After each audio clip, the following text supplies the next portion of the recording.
regular programming for a Q2 special report. Good morning, everyone. I'm Victoria Hill. Thank you so much for joining us for this MTN special report. Now, the special event today in Billings is already underway with Vice President Mike Pence. So if I've made it back 3 times, that means each of the previous times I've left my heart here a little bit. You folks are great. You've taken me in like one of your own. The hospitality's been unbelievable.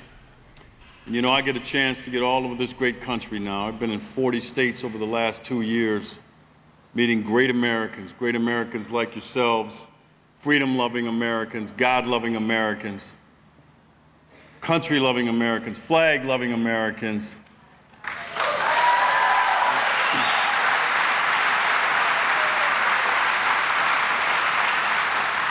And good folks like you are under siege by the left. They call you mean, nasty names. And I know you better than that because I've met you personally. And you're good people. Let's start out the way we should by honoring our nation and its flag with the Pledge of Allegiance. Please stand. Gentlemen, remove your hats. I pledge allegiance to the flag of the United States of America and to the republic for which it stands, one nation, under God, indivisible, with liberty and justice for all.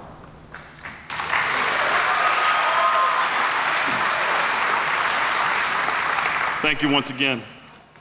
I want to start by acknowledging, since we're talking about our country and freedom, veterans in the audience, if you can, please stand. We want to give you a round of applause.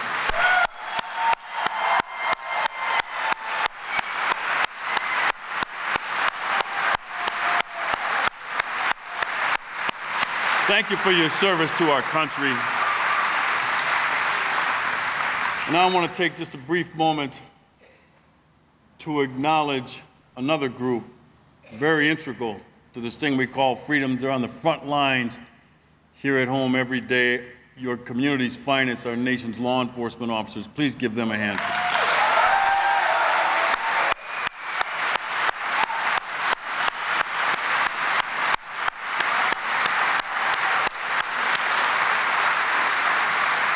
Officers, thank you for your service to your community. As was indicated, I am now retired. You notice a smile came across my face when I said that. Milwaukee County Sheriff David Clark. I'm a senior advisor and spokesman with America First Policies. The left refers to me, including the Billings Gazette.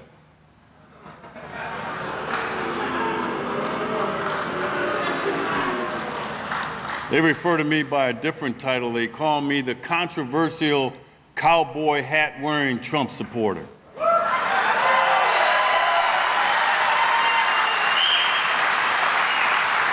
To which I always respond, "You're damn right I am."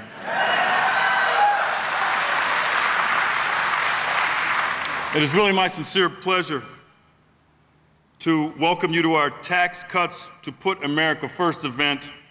America First Policies is a nonprofit grassroots organization supporting key policy initiatives that will work for all citizens and put America first.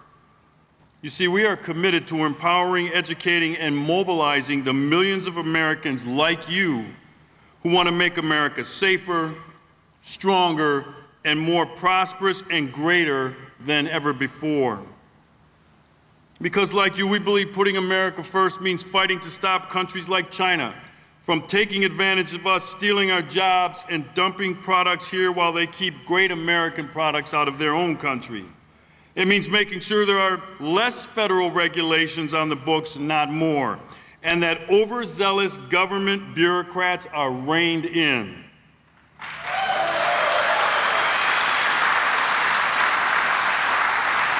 Putting America first means fighting for judges that uphold the Constitution, not rewrite the laws as they see fit.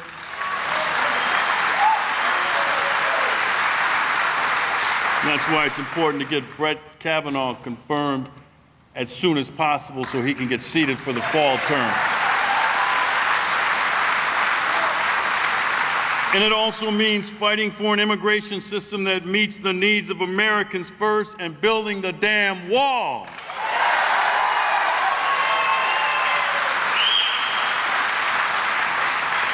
You know, this is why America First Policies was on the front lines fighting to make sure Congress passed the biggest tax overhaul in a generation. The Tax Cut and Jobs Act President Donald Trump signed in December has already been a huge success. Here are some of the successes. Real wages are up, unemployment is down, Black and Hispanic unemployment at the lowest ever recorded in American history. How's that?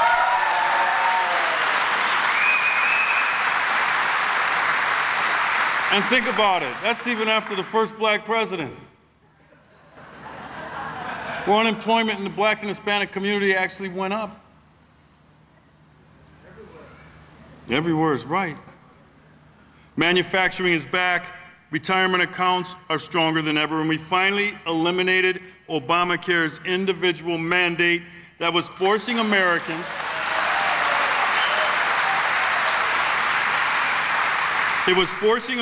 to buy insurance they couldn't afford and they damn sure didn't want. But we're not done. I don't know about you, but I got to ask anyway, you tired of winning yet? Me either. So join us as we continue the fight. We'll be fighting with you every day to drain the swamp in Washington, D.C. And we'll keep you apprised of the major policy initiatives your congressmen and your senators need to support to take our country back.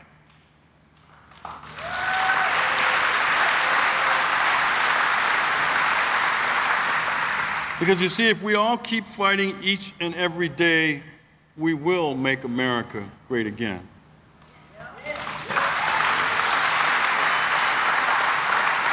Now I want to just share a few brief words of my own as we head into the midterm elections. You know, we're not out of the woods yet.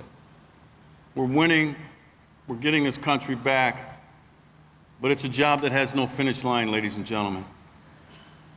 It's going to be a fight every day. And that's why I joined up with America First Policies, because, see, I'm a fighter. And I wanted to dedicate myself full time to this fight for freedom in America, because that's what it's all about to me. Freedom and liberty, the Constitution, the flag, the American people. We need your help in that effort as well. And so sometimes what can happen with success, and it's part of the human condition, the more successful you are, the more you're used to winning, you start to take it for granted. You think it's going to happen every time, right? With the new legislation, the new Supreme Court justice nominations, you think, we'll get this one. You see, there's three enemies of success: hubris born of arrogance, division from within, and a third one, and that's the one I want to just touch on briefly, complacency. We cannot get complacent or become complacent, because if we do, all of our hard work since 2016, all of our hard work may go up in smoke. And I don't know about you folks, but I've worked too damn hard to get us this far and to get this president and vice president this far, to watch it in 2 short years go up in smoke. So you got to stay in the game, and all I'm here to remind you to do is put the party hats and the party favors away and suit up, because it's going to be a fight.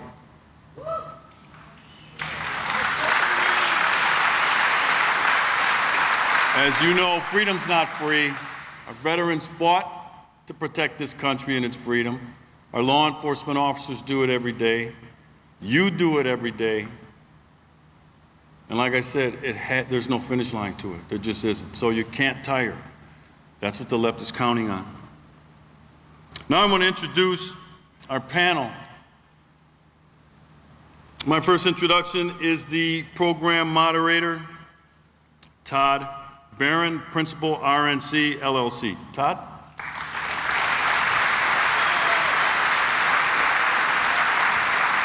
Thank you, Todd. Our first panelist, Coulter DeVries, Associate Clark and Associates Land Brokers, owner of Little Frisia Farms.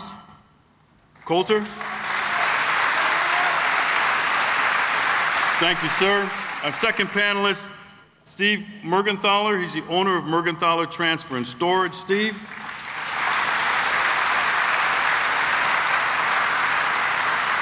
And our third panelist is Gary Blaine. He's the owner of Billings Flying Services. Gary.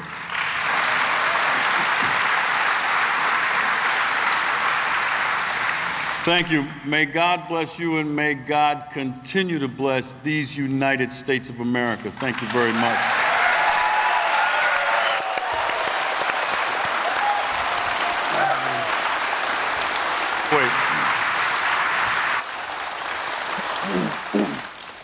Thanks, Sheriff. Okay, thank you all for joining us, and I want to thank our distinguished panel today. Let's jump right into some questions to help our audience understand more about this unbelievable achievement for the American people. Gary, I'll start with you. Why was it so important for America to have such a significant tax overhaul and give Americans a tax cut? Well, actually, it allows us to plan. The latest tax cut, it allows us to plan for the future. Previous tax cuts, or whether you had a tax cut or not, they've always been you might get a little bit this year, maybe the next year they're not. This one we can count on. 2019, we know what our tax cut's going to be, so we actually are able to plan for what we're going to do in 2019, and that might include things like training for some of our employees, or buying new equipment, buying new aircraft, buying parts, or things like that. Steve, any thoughts from your perspective on why the tax cut was important? Yeah, I think it's just overall what Gary says, and it's helping our employees. And right now, the basic industry that I'm in, we are seeing such good things happen as far as we have so much work that we're having trouble finding drivers. And it's the companies are producing stuff and people are buying it and we're having to ship it. And we're having trouble keeping up with that. So I think the tax cuts, all in all, are just helping everybody. Yeah, we're seeing a lot of increased economic activity as a result of the tax cuts, for sure. Coulter, why do you think the tax cut was important for America? So I think you're going to continue to hear everyone hit on the issue of equipment. In my experience, anecdotally, my professional background is farm and ranch. And now that farmers and ranchers have the ability to write off new purchases, they don't have to depreciate it over 20 years or 15, whatever the depreciation schedule was for that item, that piece of equipment, you're going to see more spending, and that goes right out to our economy, the tire shop, the fertilizer plant, the local bobcat and skid steer dealer. I know every rancher has his eye on a new bobcat and skid steer. They wanted those things. Sometimes it was prohibitive. The income tax, it doesn't affect you if you don't have an income. What really affects farmers and ranchers is the estate tax, what we know as the death tax, and capital gains. So if we can help farmers and ranchers purchase new equipment, they're going to be more efficient, they're going to be more productive, and you're going to see that spread through the entire economy. I'm really proud of Montana in that we lead the nation in entrepreneurs. I think our rate of entrepreneurship, small business owners, self-employed is about 17%, and we're #1 in the nation. And I think they deserve to have a write-off on new equipment to make their jobs easier and better. Yeah, no question. Absolutely, absolutely. And that is new and used equipment. That's right. I mean, look, the goal is to allow taxpayers, businesses, and individuals to keep more of their money. Right. And that's really what we're seeing and what the benefits are there. Gary, back to you. We've already seen some amazing results nationally from the tax cut. Hundreds of companies across the country given bonuses or raises, purchases, expansions announced. What have we seen locally here in the first 6-7 months in terms of the business community, your company's reaction and our reaction? Clearly, we always love to see our employees make more money. That makes great employees. And so at the Christmas time, there's nothing more fun than giving the bonus checks. Obviously, last year we were able to beef up the bonuses a little. We're hoping to be able to even do more this year. And I see those guys out spending their money. The guys are, the motorcycles, the boats, whatever, they're enjoying their time. And that's what life is about. I can appreciate that. Obviously, when they buy a motorcycle, the motorcycle manufacturer, the Harley-Davidson company, gets to make a little more money. So it all works together. And what about the outlook for the next, let's say, 12 to 24 months? Well, we have plans. We've already ordered up, we build firefighting tanks that go inside the helicopters. We actually have them manufactured in Oregon. And we feel very stable right now. We're ordering, we bought one this year. We're going to buy 2 more next year. We had them designed and developed, either through people here in Billings or in Oregon. So it's all American manufactured items. Those tanks, back to what Coulter said, when we develop products like that in the U.S., and it is helpful to have the tax advantages. When we develop those products in the U.S., they get used here in the U.S. They actually get used worldwide, but they add to the efficiency of the worker. The firefighter in the field, saving houses, doing all of those sorts of things with the helicopters. If you give a guy a bucket of water, it's harder to put out a fire than if he has a hose. And if you build a good firefighting system in the helicopter, it makes it more efficient, and it's helpful. So yeah, we're very happy to have the help from the government, any help that we can get. So Gary, we had talked a little bit backstage about your R&D efforts. Are you expecting to continue to expand your R&D activities here in the next 12 to 24 months? Right now in Billings, we're working on how to open up an engine overhaul, a turbine engine overhaul shop. And the R&D on that is, every little piece, whether you build a test cell for an engine or you train an employee on how to work on an engine, all of that goes into research and development, and clearly any help that we can get from the government.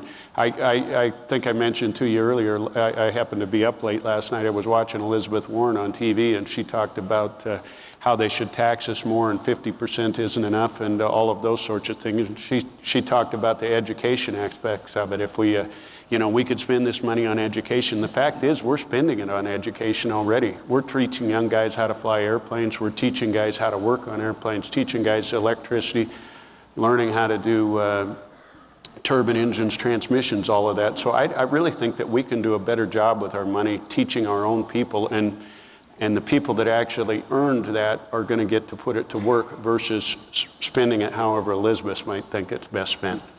Absolutely. Absolutely. With all due respect to Senator Warren, the tax rates are going the other way. I told you I'm deaf. You're going to have to wait until they quit clapping. So Coulter, what about, from your perspective for the next 12 to 24 months, any expansion plans on the horizon? We talked about equipment purchases a bit. I would say farmers and ranchers would generally like to expand. I think they feel they have to expand to reach economies of scale. Productivity increases. Productivity. Yeah. If you have a new tractor, you like to keep it moving more. So that means picking up more leases or buying more land. People would like to. It comes down to market price of what they're producing and how they can manage their expenses. A big factor is labor too. Who's going to spend the time in the tractor or on the fence line? And so I don't have the experience with the workforce and the labor force that these two gentlemen do. I'm more with independents and mavericks and self-employed, which is a big part of our economy. But I will say that this tax cut, and the tax programs, if it can expand your workforce to expand your output, we need more of that. My best friend, who's now a marketing consultant, he paid his way through Montana State University by driving truck for Mergenthalers. And now he's helping me. And then he had enough working for Mergenthalers, he saved up enough on the side to start his own business. We need more people. We need more employers like Steve here who can put people to work. Great, great. We'll put you to work. Steve, what's the outlook from your perspective for next 12 to 24 months with a little bit more opportunity on the bottom line? Well, I think just all in all, the economy is booming because of the tax cuts and the slashing of regulations and the less worry about more government regulations. And right now things are booming so much that if I order a new truck right now, it's going to be March of next year. And a trailer is August of next year before I can even get it. Unless you find some way to get in a slot that, it's a long time and things are really rolling. And so the whole industry is looking to take advantage of these new equipment write-off rules. Yeah, knock on wood. Everything is rolling, and we're happy to see it, and we're going to take advantage of it while we can. Hopefully, it keeps rolling. Great. So Coulter, coming over to you, how do you view the tax cut helping farmers? Again, in sort of the taking into consideration business tax cuts, estate tax exemption increases, wage tax rates coming down for your staff, and so how do you view that as helping the industry? Absolutely. So I would consider your average rancher to be right around 200 head. Yesterday I was talking to a client who bought a ranch at $36 an acre, and I don't know how many years ago this was, but he's ready to retire. He's at that age. I think it was a few years ago. It was a few. Coulter, yeah, it was a few. I should have been listening better. Yeah, he should have bought more. Yeah, and now it's worth over $550 an acre, and that's his 401k. And so if that is going to be above, so that operation, that ranch is actually going to be above the limit for the estate exemption of $10 million, is that correct? But it certainly helps because his whole life he's had to sacrifice and toil to pay off that ranch. And I would consider it your average size place that supports one family. That's what they've done their whole life. It has supported them. And for them to reach retirement and have to look at a significant capital gains tax, or else if they wanted to transfer that to their children, there's pride in land ownership. There's pride in the generational family farmers and ranchers. No one wants to see their children burdened with a huge death tax. And if you're looking at retirement when you've worked so hard for so long, no one wants to pay that tax either. That doesn't seem like it's going to be worth it in the end if you're going to have to give away 40%. Mm-hmm. Or more. Or more. Great. Thank you. Let's talk a little bit about some data around the impact of the tax cut on working Americans. So studies have shown that labor bears a disproportionate share of the business tax burden. And it means that higher corporate taxes generally result in lower wages for workers. The reduction in the corporate and pass-through tax rates and the new flexibility that companies now have to invest their profits however they want is expected to lead to an average wage increase of over $4,000 in the coming years for American families. So, Gary, let's talk a little bit about what impact you think the tax cut will have on economic and job growth in Montana. Well, I've seen it already. You know, we're having to pay higher wages all the time. The one big advantage is we live in Montana, so it's a little easier to get people to move here who are highly skilled. But across the nation, we're competing with aviation mechanics. And clearly, with even very much so in the last year, we've seen the wages rise, and we're having to pay more to get people to come in. Steve, what are your thoughts on economic and job growth, you know, across the state and even regionally as you operate on a regional basis?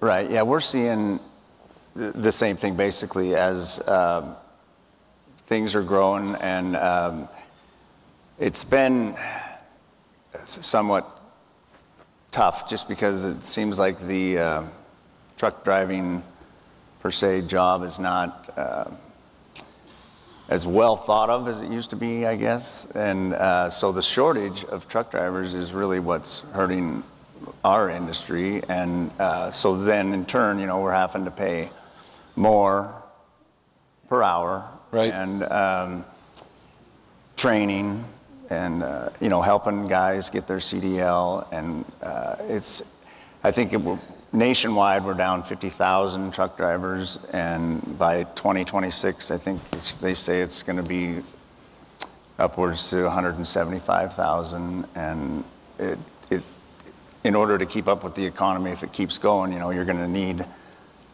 1 million drivers in order to replace them and keep things going. So having those that tax cut gives you a little more ammo to go out and compete for the drivers that you need. Right. Definitely. Okay. Gary, back to you. I think it's also important to talk about tax reform's impact on families and not just businesses. And so, you know, this distinguished group, you know, is running businesses and is, you know, looking at opportunities for investing that. But, you know, what are you seeing in terms of impact on employees and you know what they're able to do with having some additional money in the bank? Well, certainly it's just happened in the last, you know, 5-6 months. And so as the forum continues, we wanted to give you a glimpse of Vice President Mike Pence's motorcade approaching Metro Park.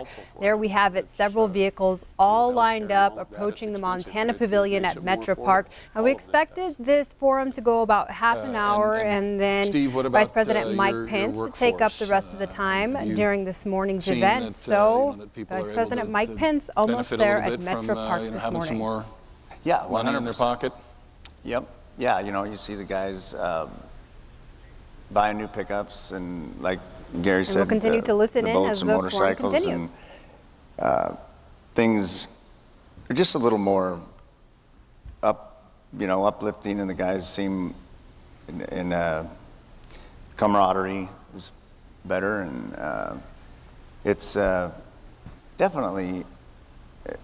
You can see the impact. Great.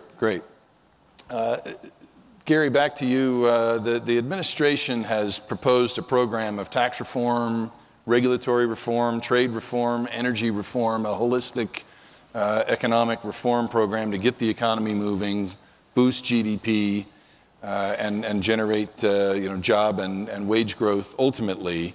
You know, how have you seen the tax cut work with other elements of reform for your business to make you more competitive domestically and as we talked about backstage, globally as well, which is important for you all. Well, first off, I would have to say that NAFTA doesn't work for helicopter companies if you want to go to Canada. It works really good for the Canadians to come down to the U.S., but it doesn't work at all if you want to go to Canada. And it's just simple little wording. You know, they can change one word that the person in the NAFTA team had no idea when he was talking about helicopters, that this would eliminate all the helicopters from going to Canada. And so it's not fair trade when we go to Canada. Yep. As you know, some of the other things you talked about, the regulatory requirements, we did thousands of hours of seismic work, and that was where you would move the little drill rigs around when they were looking for oil. And most of our work was previously on government land prior to the Obama administration. Everything that we did during the Obama administration was done on private lands. They just stopped it nearly instantly. And the work that was done, amazingly, was done mostly by Canadians, and it shut down all of the U.S. seismic companies. You just about can't find a U.S. seismic company. They all come down from Canada. They get work permits to come down here. They take American jobs, and they use Canadian helicopters oftentimes, and the money flows back to Canada. They actually do government funding for their training and so on, so a Canadian is getting trained to do the job in America. They have to go show a contract with someone in the U.S., and then they can in turn have the Canadian government subsidize the training for their pilots and so on. But are you seeing a change in that well, we're hoping under the for current a change administration? In that. I certainly, with what President Trump has talked about with NAFTA, I have never backed anything more solidly in my whole life. But with the rest of our world trade, you know, we do a lot of work. We've just sold helicopters, several of them down in Africa, and sold one in Israel. We do a bit of business over in Europe and oftentimes down in Australia. And everybody loves to have a U.S. helicopter, you know, so that we're able to sell to those countries because they're afraid of their economies right now. Our economy is absolutely rock solid. So they love to get their money into U.S. dollars. And surprisingly, when you buy an aircraft, it's always valued in U.S. dollars. Whereas if they buy an apartment or something in South Africa or Europe or somewhere, it's valued in their local currency, and it will go up or down, mostly down right now, as opposed to the U.S. dollar. Whereas if they have an aircraft or an aviation asset, it's in U.S. dollars. And that's what those people want. Can't blame them. U.S. dollar's strong right now.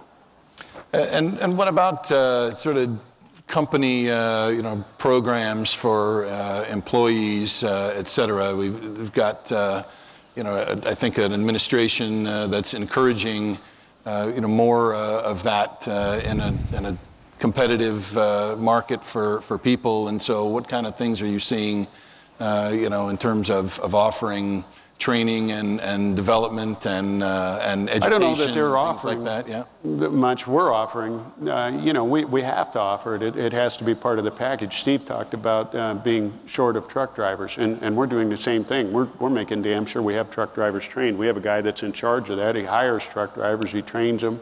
We're training our own pilots. You can't just go find a Chinook pilot off the street, so we train them. Black Hawk pilots, we train them.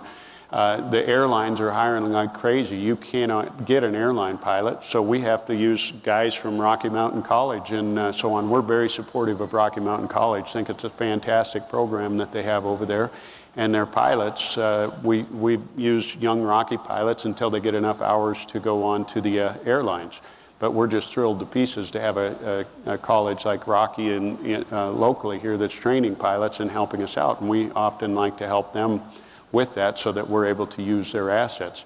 It's not government mandated, but it certainly makes good common sense. And when we have a little extra money in your pocket, certainly you're going to put it into places like that. Those are the kind of programs that you've got the ability to fund some more of that when you've Absolutely. got some additional resources. It's incredibly important. If we don't fund those programs, we won't have guys to help us. We use the fixed wing airplanes to move parts around to the helicopters. We generally joke about it, but it's almost the truth. When one of our helicopters is down, it's too expensive to let it sit. So if a helicopter needs a roll of toilet paper, we fly it to it. We don't have them go to the local town and get it. And so we've got an airplane at any given time that is moving parts around the western United States. Great. Coulter, what about from your perspective, You know, we've got an administration that clearly is looking for you know, more of a partnership with business owners and a lighter touch from a regulatory point of view. Is that, you know, causing a little optimism with the ranchers and the farmers? Anecdotally, what I can say I've heard in my relations within the industry, and you can all be very proud to know that there has been a big change of attitude within the BLM. Sounds like Secretary Zinke has made some orders that have come down the pipe, and they are more willing to work with our ranchers. They see it as a relationship now. It's not a fight anymore. It was a very, very bad fight for many years. And any government program, there are farm programs out there, and there can be differences between the farmers and the federal government. Waters of the U.S., protected species, monuments. There are a lot of conflicts between farmers, ranchers, and the federal government. And we've seen some changing attitudes within the federal government. So this administration has done a good job of turning that around. And you know, by extension, you know, making, you know, in addition to giving your business more opportunity, making your business ultimately more valuable, like we talked about. Absolutely, and I was at Sonny Perdue's speech in Great Falls last year or 2 years ago, and he said, I want to treat the federal government, the USDA, like we're Chick-fil-A, that when you walk in, we say, thank you for coming. What can I do for you today? That's Yeah. great. That's great.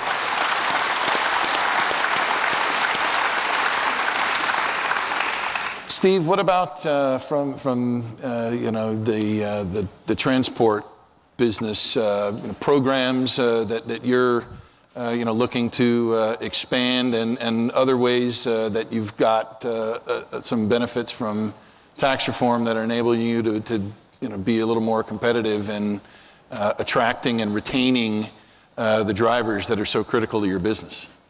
Yeah, it's tough. It's there's a lot of competition out there, and that have they're big trucking companies that have war chests way bigger than mine, I should say, and it takes money to make money, though, and so, you know, you have to put the money out to help train and bring people along to provide a quality service and take care of your customer. And we're basically, we went through the years trying several different things, you know, with in addition to being able to attract Coulter's best friend, you've got some other strategies for that. Yeah, I need more of him. But yeah, it's just programs to help people, like I say, get their CDL and have a good livelihood, you know, because it's a truck driving job is paying well nowadays, very well. So that's great. You know, one big benefit from tax reform is the increased attraction of the U.S. as a location for global investment. So for years, as a tax advisor, I was frustrated by our high corporate tax rate relative to the rest of the world, and today we've you know, been able to realize a significant reduction in that, and 21% makes us extremely competitive in the global economy. So our program continues. Thank you very much to the panelists. Hope all of you enjoyed this discussion.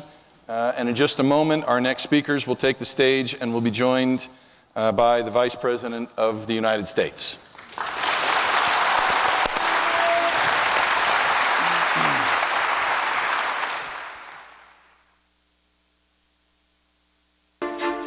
Before tax reform, Americans were paying more taxes than ever. and our businesses were being taxed higher than any other nation in the industrialized world. Our self-destruct. There you have it. The forum just wrapped up, and they're waiting now for Vice President Mike Pence to approach the stage. He, of course, is there in support of Matt Rosendale for this year's election. So we'll continue to watch on as they prepare the stage for the Vice President. Even worse, jobs and companies moved overseas, wages sat stagnant, and economic growth hovered around 2%. We need a competitive tax code that creates more jobs and higher wages for Americans. It's time we do expect Matt Rosendale to speak soon. Looks like the crowd is watching a video by President Donald Trump right now, and Secretary Ryan Zinke, Interior Secretary Ryan Zinke, is also present there, so he'll also take the stage, we're told. Doubling the standard deduction and doubling the child tax credit. The typical family of four earning $75,000. We're also told that Vice President Mike Pence is headed off to North Dakota right after this event. So it's been one thing after the next while he's been here in Billings and as he plans for the rest of the week. In the global economy. We are going to bring at least $4 trillion back into this country, money that was frozen. As he takes off from Billings, campaigning for Matt Rosendale, he'll be campaigning for Kevin Cramer over in North Dakota. When businesses are keeping more of what they earn, when they can write off their expensive... And the travel doesn't stop there. He'll be headed back to Washington, D.C. right after that North Dakota trip. AT&T plans to increase U.S. capital spending $1 billion and provide $1,000 special bonus to more than 200,000 U.S. employees, and that's because of what we did. AT&T, Bank of America, Comcast, American Airlines, Walmart. Hundreds of companies are giving employees nearly $2 billion in annual bonuses and raises. Major corporations like Apple are bringing billions of dollars back home. This economy is already rolling at 3% growth, which people told the president during the campaign. They laughed at him. They laughed. They said it would take years to get to 3%. Letting the American people keep more of what they earn, by letting middle-income Americans have more spending power, by lowering taxes on businesses large and small, that we're going to outperform those growth projections. Rising wages, growing business, a booming economy. Tax reform is putting American workers first and creating a new era of prosperity for our businesses and families. After years of stagnation, recession, and hardship, America is back. Ladies and gentlemen, please welcome the United States Secretary of Interior, Ryan Zinke.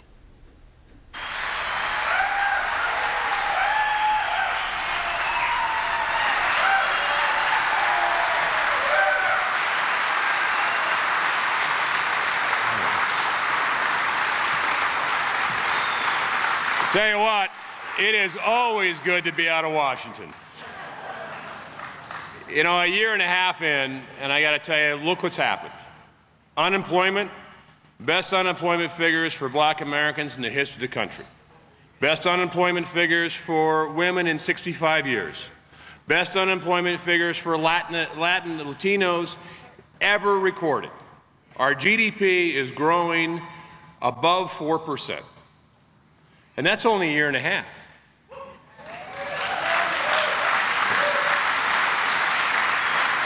So for Interior, for those that don't know, Interior is actually 12 time zones. It goes from the Virgin Islands all the way out to Palau. About 1/5 of the territory of the United States falls under Interior. We also have the responsibility for the education of 48,000 Native American kids. People oftentimes look at Interior, our front store, which is our Park Service, and everyone loves our parks. Do you like our parks? Well, despite what the news says, in the President's budget is the largest investment in the history of this country to rebuild our parks, rebuild our wildlife systems, and rebuild our Indian education system. Now, you never hear that on CNN.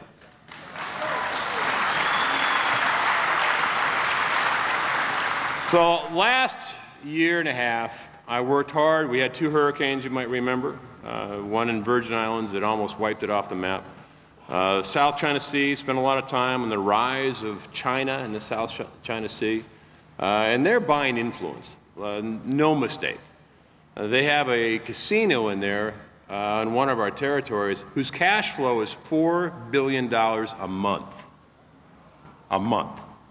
My entire budget for Western Pacific is probably a week's of cash flow. But then energy. And energy matters. And people ask me, what is the president doing? It's really easy to figure out. He's got a chalkboard in the White House that says, these are my campaign promises. And he actually goes through them and marks them off. Because somebody remembers.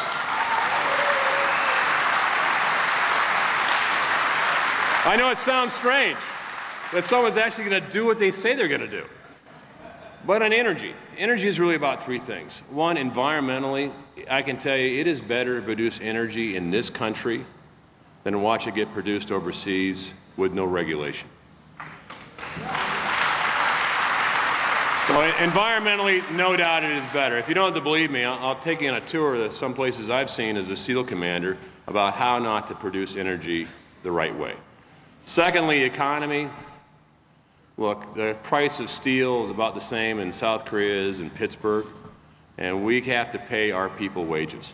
We can't make and manufacture things paying what China can pay. Our big advantage in this country is two things: American innovation, technology, and energy. Today, this country has risen to the occasion. We're producing 11 million barrels a day. We have passed Saudi Arabia, and we will pass Russia in the fourth quarter, and we will be the largest oil and gas producer on the planet.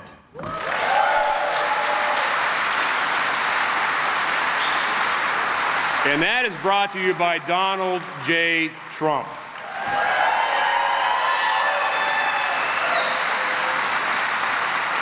First time in 60 years we're exporting liquid natural gas.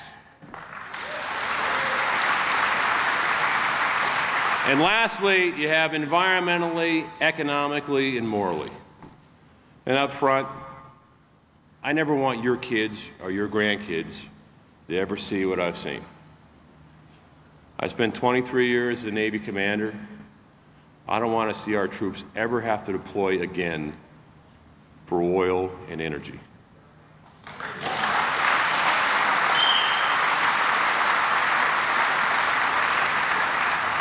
So lastly is this. People ask me, what's it like working for the president? And as a young man, I was always taught, you know what? You work as hard or harder than your boss. He's got me on a sprint. I've never seen a president with so much energy and so much passion and so much love for this country. And as far as being nice, I can tell you the nicest person I've ever met is actually Ben Carson. Ben Carson, I gotta tell you, Ben Carson is so nice. It's like going to a yoga studio with Ben for 45 minutes. You come out, your back doesn't hurt. You just feel so good. And the second nicest person, a man of enormous integrity and conviction, is our Vice President, Mike Pence.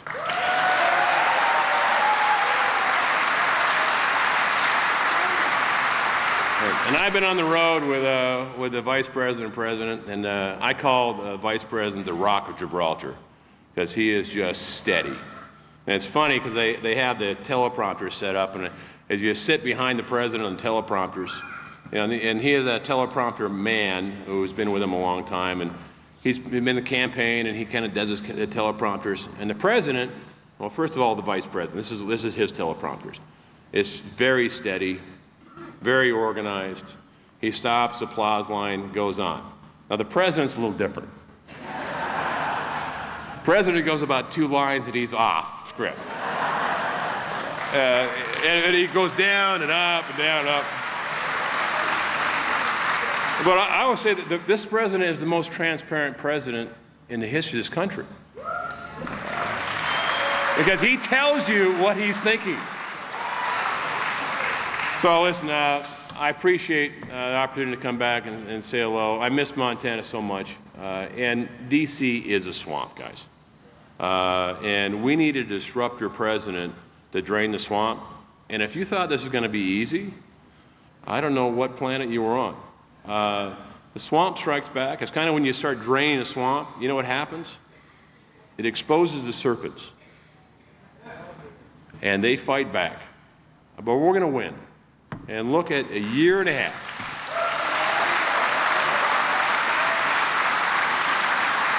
And the president was right.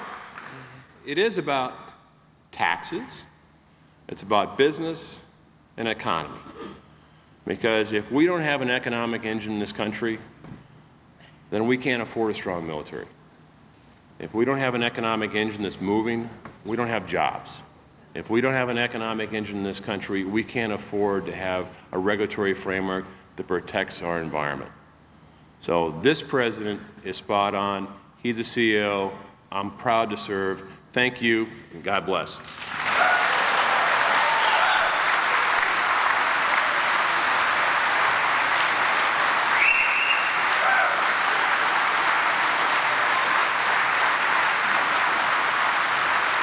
Ladies and gentlemen, please welcome to the stage Montana State Auditor Matt Rosendale.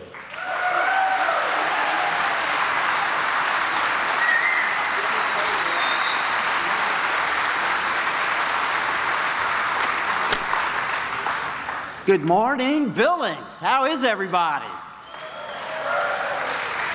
They must have been serving free coffee out there with all this energy.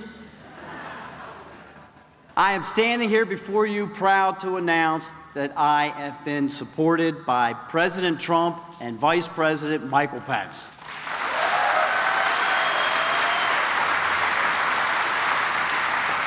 You know, it's really easy to get excited about supporting a president and vice president when, as our secretary just stated, they actually keep their promises. Isn't it easy to support them? You know, they said they were going to pass tax reform to put more money in the businesses of Montana and the pockets of the hardworking families of Montana, and they did it. And they said that they were going to reduce regulations, including the Clean Energy Act that would have closed down our plant at Colstrip and drove the cost of energy skyward for everyone across the entire nation. And they did it. And they said that they were going to bring forward court nominees, Supreme Court nominees and circuit court judges, so that they were going to interpret the Constitution as our founders had written it, and not as per a new progressive agenda that they were trying to push upon us. And they did that as well. And they also said that they were going to provide a voice for those across the country that felt that they didn't have a voice, including the unborn, and they did that as well.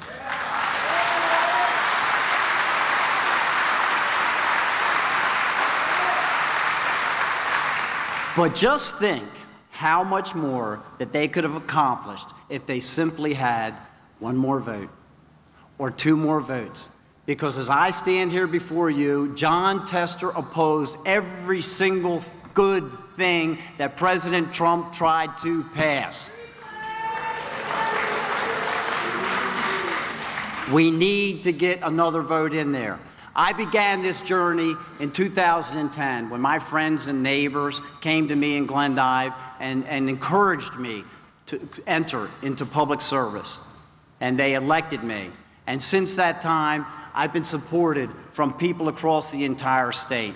And for that, I want to thank you.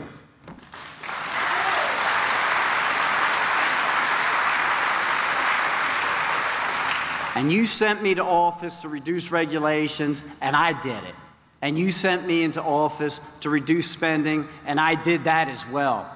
And you sent me there to protect your property rights and your gun rights and the sanctity of life, and I did those things as well. Because like this administration, by golly, I serve the way that I campaign too.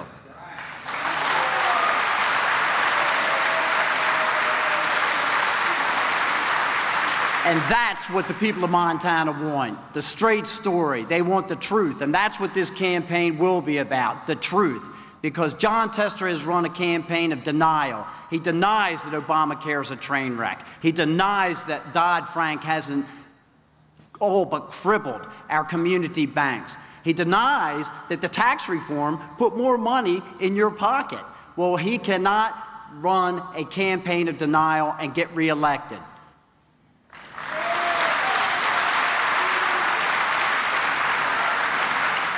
It will take each and every one of you to do your part, though. I will work every day to win this campaign, but I will need you to write letters. I will need you to make telephone calls. I will need you to knock on doors, because that is how we are going to get the message of truth out. They are going to spend millions of dollars to try and suppress the truth. It's going to be up to you and your friends and your neighbors and your relatives to make sure that the truth gets out there. So today, I'm asking for your help to make sure we deliver that message.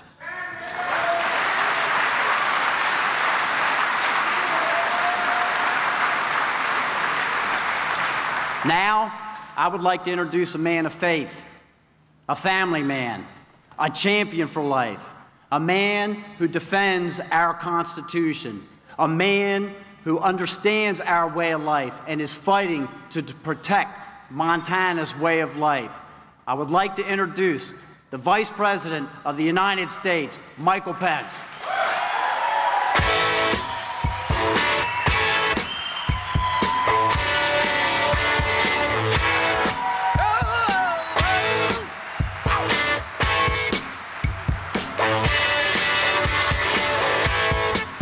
There she stood in the street, smiling from my head to her feet. I said, hey, what is this? Now, baby, maybe she's in need of a kiss.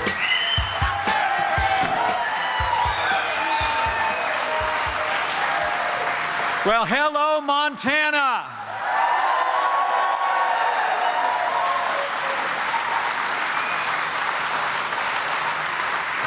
Man, it is great to be back in Big Sky country, in the state of gold and silver, with men and women who stand for family, faith, and who always stand for freedom. Thank you, Montana. Thanks for who you are. And before I get started, I want to bring greetings from a friend of mine I spoke to on the phone this morning. Told him I was here in Billings, Montana, and I think he was just a little bit jealous because he loves Montana. He loves what he calls the proud, hardworking American patriots of this state. I bring greetings from the 45th President of the United States of America, President Donald Trump.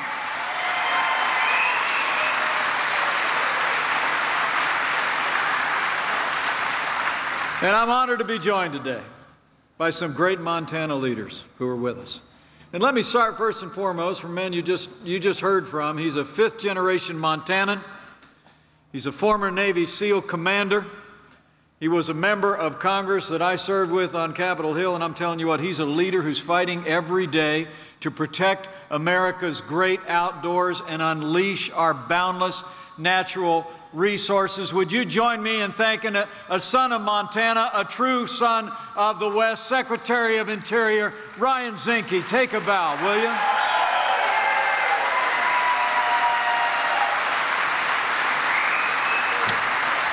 Ryan's doing a great job for America, everybody. We're so proud of him.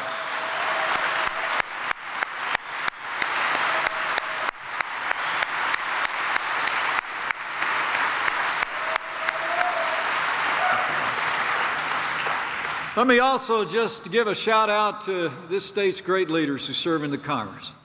They couldn't be here today. They're working on Capitol Hill, but I'll tell you what, they both have been standing strong with our president, putting the people of Montana and Montana values first. Join me in thanking Senator Steve Daines and Congressman Greg Gianforte, would you? Two great men who are doing a great job for Montana.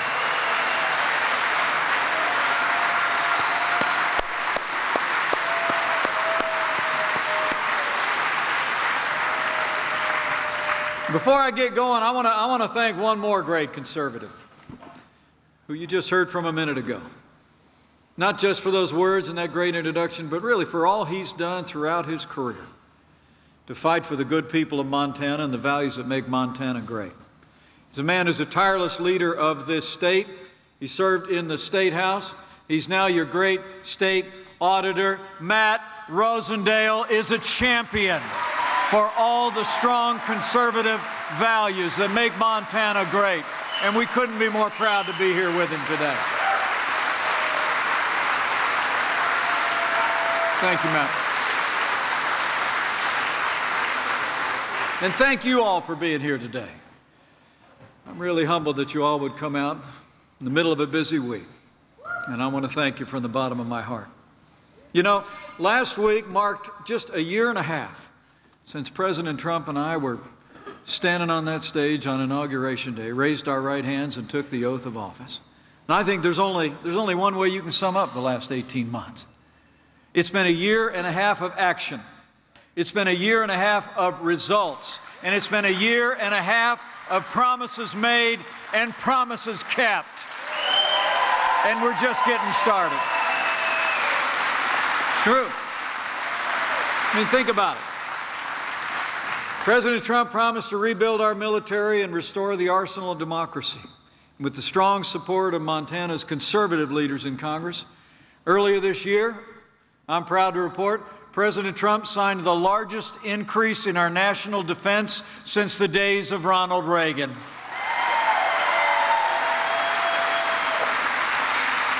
We're once again giving our soldiers, sailors, airmen, Marines, and Coast Guards the resources and training they need to accomplish their mission and come home safe.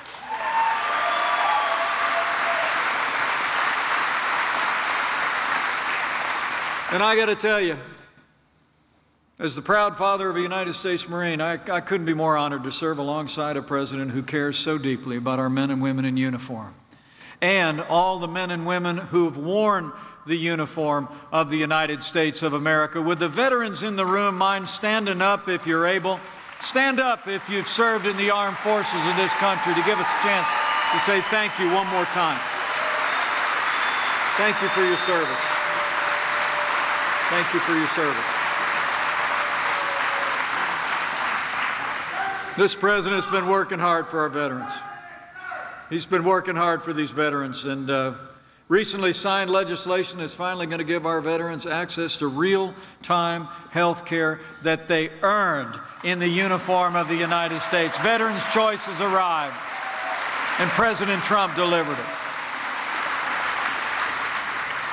And here at home, President Trump promised to enforce our laws and secure our borders from the first day of this administration. This president has been giving law enforcement not only the resources, but the respect that our law enforcement community deserves every day.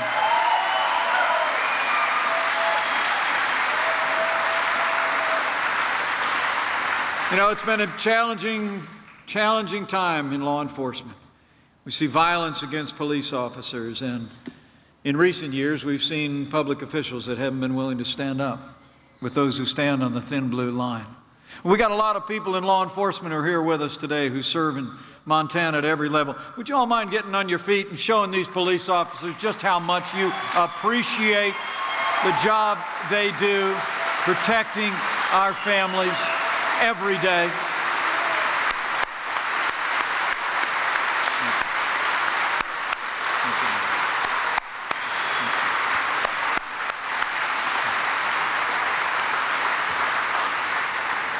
In this administration, we stand with the men and women of law enforcement, and that includes the dedicated public servants of the United States Immigrations and Customs Enforcement.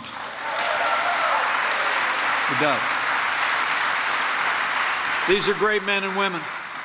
While some leading Democrats are actually calling to abolish their agency, let me tell you, last year alone, officers of ICE removed more than 120,000 illegal aliens with criminal records from the streets of America's cities. And they rescued more than 1,000 from human traffickers and child exploitation. The courageous men and women of ICE deserve the support of every American, and they will always have the support of this administration. I'll make you a promise. We will never abolish ICE, no matter what the other side says.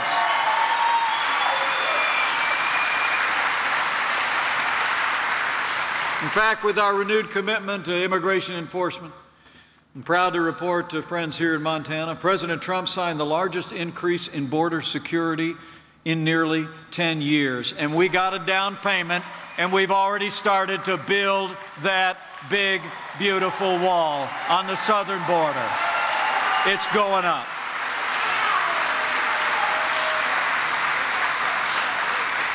You know, the president said, if you don't have borders, you don't have a country. And we're going to secure our borders because of your support and this president's leadership. The president also promised to appoint strong conservatives to our federal courts at every level. And last week, President Trump actually set a record for the most Court of Appeals judges confirmed in the first 2 years of any administration in American history, and that doesn't even count Justice Neil Gorsuch. Or the next justice to the Supreme Court of the United States, Judge Brett Kavanaugh, coming soon.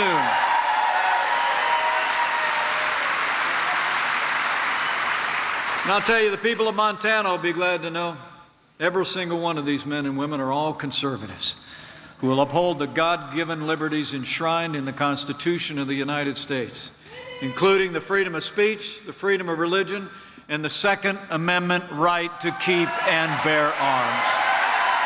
They will.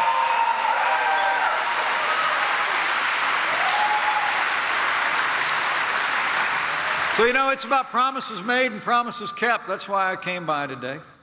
But what brings us here mostly today is to make sure you know this president's been working from the first moment we woke up the day after the election. I'll never forget that. We wrapped up, I don't know, you probably all stayed up late that night just like I did, didn't you? I'll never forget about the time the election was called. It was probably about 4 in the morning, wasn't it, Ryan? On the East Coast.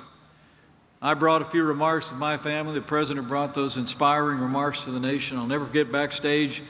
He looked at all of us and he said, I'll tell you what, just don't even come in till 8:30 tomorrow. We went right to work getting this economy moving again, and it's taken off thanks to President Trump's leadership. We did. It's true. In case you haven't noticed, confidence is back. Jobs are coming back. To put it plainly, America is back, and we're just getting started.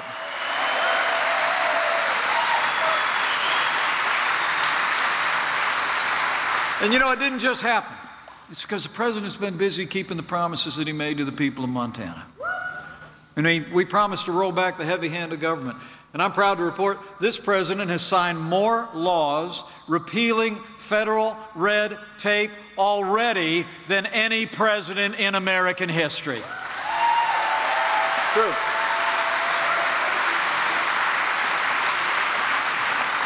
I mean, under Secretary Zinke's leadership, the Department of Interior alone cut new regulations by more than half, saving our economy and our workers nearly $4 billion.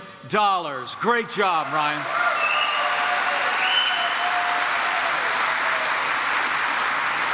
And we promised to unleash American energy. This president, right out of the gate, approved the Keystone and Dakota pipeline. We opened up ANWR to responsible energy exploration. We withdrew from the Paris Climate Accord, and under President Donald Trump, the war on coal is over.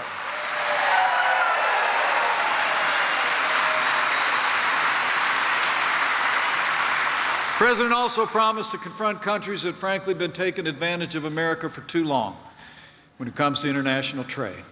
The president took decisive action to defend our lumber industry and our steel and aluminum industries, the backbone of the American economy. And I promise you, President Donald Trump is going to keep fighting for trade deals that put American jobs, American farmers, and American workers first. And we're going to get it done.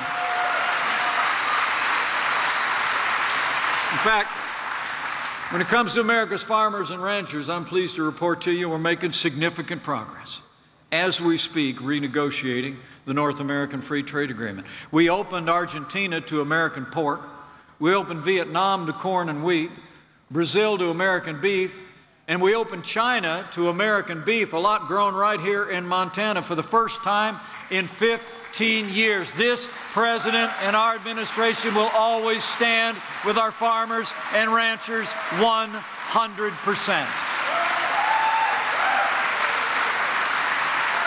And finally, what that great panel was talking about today, and what brings us all here today mostly, is this president promised to cut taxes across the board for working families and small businesses all across this country. And right before Christmas, President Trump sat down at his desk and he signed the largest tax cut and tax reform in American history. It's promises made and promises kept, Montana.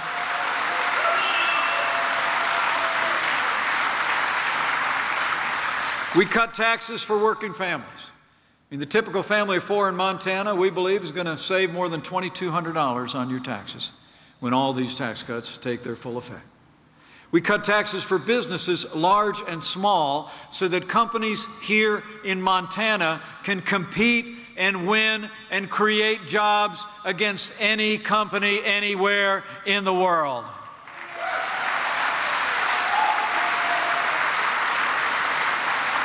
We repealed death taxes for nearly every American farmer and rancher so that the family farm, the family ranch can stay in the family where it belongs.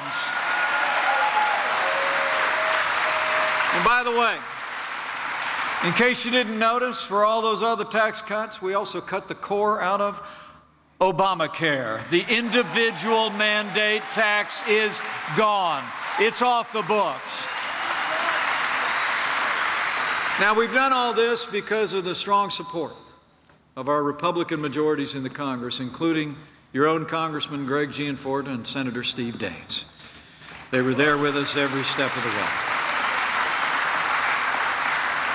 But, you know, the people of Montana deserve to know all that we've accomplished, we've been able to do in the face of unprecedented obstruction by Democrats in Washington, D.C. I mean to tell you, the obstruction that liberals and Democrats on Capitol Hill have put up for this president has no historical precedent. And frankly, we've done it all despite the consistent opposition of Chuck Schumer and of your Senator, Jon Tester. It's true. And last year, Jon Tester actually said that he'd, in his words, work with anybody to cut taxes for Montana families and small businesses. That's what he said. But 1 month later, when Jon Tester actually had the opportunity to vote to cut your taxes, Jon Tester voted no. When the time came to cut taxes on Montana's business owners and farmers and ranchers, Jon Tester voted no. And it's not just tax cuts. When the time came to defund sanctuary cities, to repeal and replace Obamacare, even when it came time to give states like Montana the power to defund Planned Parenthood, Jon Tester voted no every single time. You know, President Trump had it right in Great Falls the other day when he just simply said, Jon Tester just doesn't share your values or ours.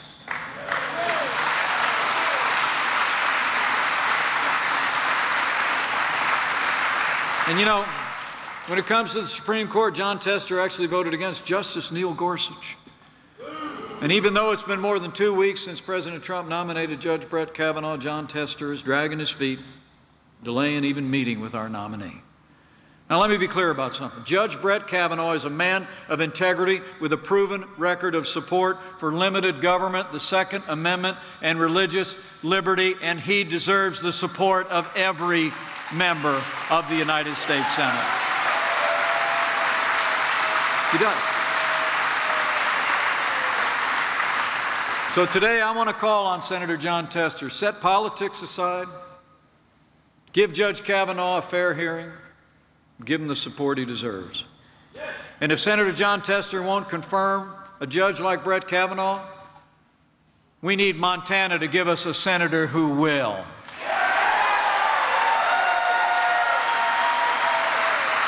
You with me? I mean, Montana just deserves better, everybody, and I think you all know it. The good news is, despite Jon Tester's opposition to President Trump's agenda, we've been delivering for Montana with your support, with the support of these great allies that we have in Senator Daines and Congressman Gianforte. I mean, think about it. Think about what we've accomplished together. Since that election day, 2016, businesses large and small have created 3.7 million new jobs all across America, including 7,000 new jobs in the last 18 months right here in Montana. Nationwide, unemployment claims are at a nearly 50-year low, and here in Billings, the unemployment rate is nearly 40% lower than the national average. Amazing. And the President and I are particularly proud of the fact that we've actually set a new record, the lowest unemployment rate ever recorded for Hispanic Americans and African Americans. The American dream is working for everybody once again. That's real results. You know, your Senator Jon Tester actually said the tax cuts were going to fail Montanans, but thanks to the President's leadership on tax cuts, regulatory reform, and energy, the truth is Montana is winning and America is winning.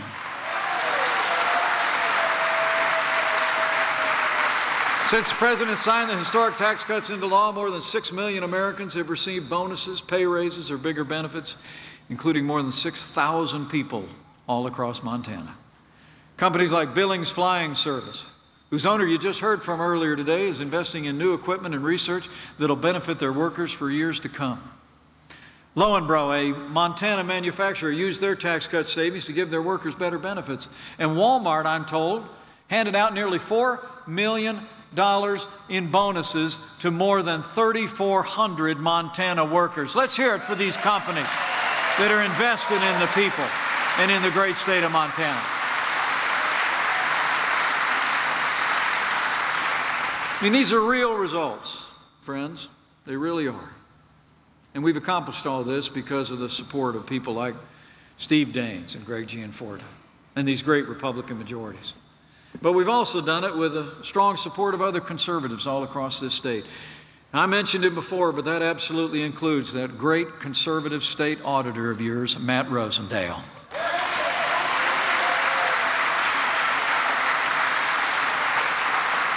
You know, Matt Rosendale really is Montana.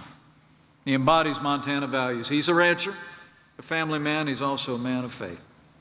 You know, it was only 2010 that Matt ran his first campaign for office, all because some of his neighbors had told him that it was time to give back, and they were right. You know, President Trump called Matt Rosendale a fighter who loves the people of Montana, and for the past 8 years, Matt's fought tirelessly for conservative policies and principles in the Montana House, the Montana Senate, and now as your state auditor. I don't know about you, but when I look at a fighter like Matt Rosendale, I sure think we could use another conservative fighter just like him in Washington, D.C.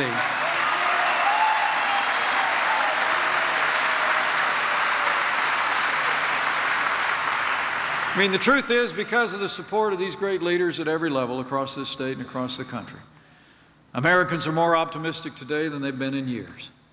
Consumer confidence has hit a 17-year high. Small business confidence is at a historic high. And manufacturers have never been this confident since polls have been taken. Americans are standing tall again. Can you feel it? Do you sense it? I mean, the truth is, we're standing up. We're standing up on the world stage. We're standing up here at home. In fact, we're standing up for our national anthem and being proud of this country every day.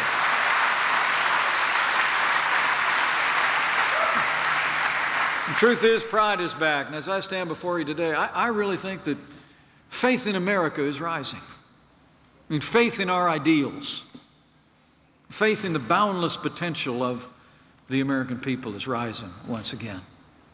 And so as I close today, I want to leave you with a challenge to carry that confidence and faith from this room. I mean, keep supporting these great leaders all across Montana who are supporting President Trump and our administration's agenda on Capitol Hill, an agenda that's really turning this country around. But also, let your voice be heard in the days ahead on an increasing basis in this critical year of 2018. I mean, you know, I always believe that, you know, all the talking heads on television, all the commentators, all the newsprint in the world is not to be compared and when someone who knows you and respects you hears from you about an issue of importance to your community or your state or your nation. Word of mouth is now and will always be the most powerful media in America. So get out there and tell somebody about what you heard today. Seriously. I mean, tell them what they're not hearing on most of their major cable television news networks every day, right? I mean, I always tell people when you leave these places, go back to your place of work or worship. I tell people stop somebody outside a grocery store or a drugstore. Back in Indiana, I say talk over a backyard fence, but you got bigger backyards in Montana than we got in the Midwest. But wherever it takes, just go out and tell them what you heard today. Say, you know what, I was in Billings, I ran into Mike and Ryan, Matt, and they were talking about all the incredible things that we've done together as a country. And make no mistake about it, we've done it, all of us. I hear the president correct people all the time when they come up and they thank him for what he's done for the country. He says, no, it's we. It's always we. The people that supported this president, supported his vision, and support all those that stand with us. I mean, go out and tell the story of what you heard today. I mean, tell them we cut their taxes so they can keep more of what they earn, okay? I mean, tell them we're strengthening America at home and abroad. We're rebuilding our military and standing with law enforcement so their families and their freedom is safe. Go tell them. I mean, tell them we're putting Washington back to work for them and not the other way around. And tell them that under President Donald Trump, the forgotten men and women of America are forgotten no more. You go tell them that, Montana, because it's the God's honest truth.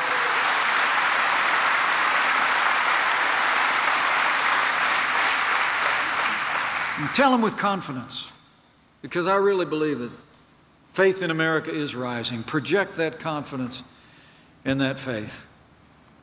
And the truth is, one more thing I might encourage you to do.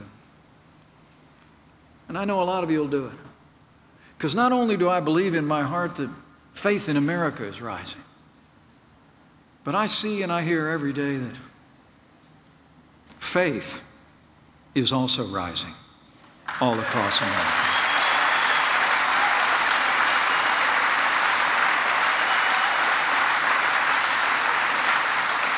You know, sometimes I tell people America might just be the second greatest story ever told.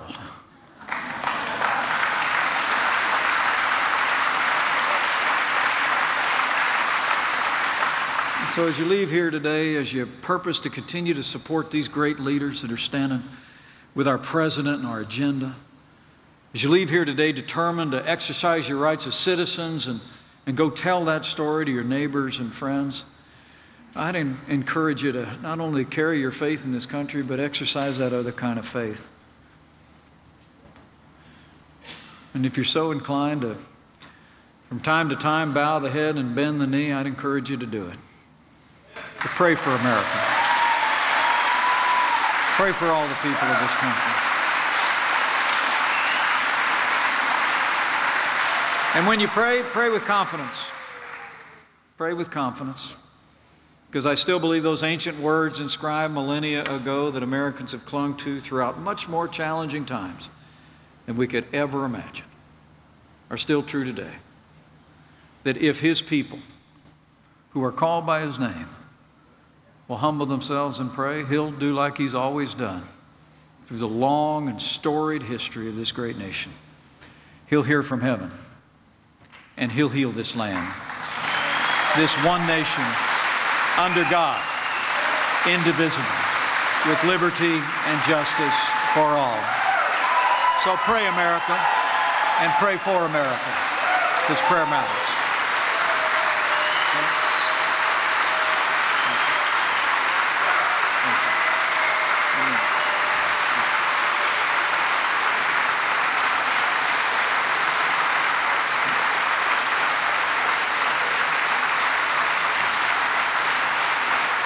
So, hey, thanks for coming out today. I look forward to saying hello to as many of you as I can before I'm headed off to North Dakota and then back to Washington, D.C. But I leave here with renewed confidence. I really do. I really do. The President and I love Montana. This is a place of such great American strength, rugged individualism, and a great history and a great heritage. But I'm going to leave here with the belief that with the continued support of the good and strong people of Montana, with great conservative leaders from Montana serving this administration and serving in the Congress of the United States, with President Donald Trump in the White House, and with God's help, we will make America safe again. We will make America prosperous again. And to borrow a phrase, we will make America great again. Thank you very much, Montana. God bless you, and God bless the United States.